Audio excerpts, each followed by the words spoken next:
কেমন আছেন গায়েস? আশা করি সবাই ভালো আছেন। আজকে একটা ঈদের দিনে কিছুই ভালো লাগতেছে না, তাই ছাদের উপরে দাঁড়ায় রয়েছি। আশপাশের বিল্ডিংগুলা বা গাছগুলা একটু দেখাইবার চেষ্টা করতেছি। দেখেন কি সুন্দর আমাদের সিলেটের পরিবেশ।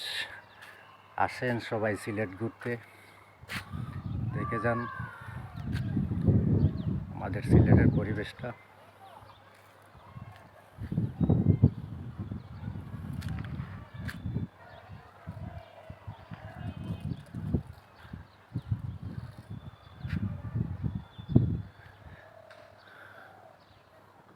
সবাইকে শুভ দুপুরের শুভেচ্ছা।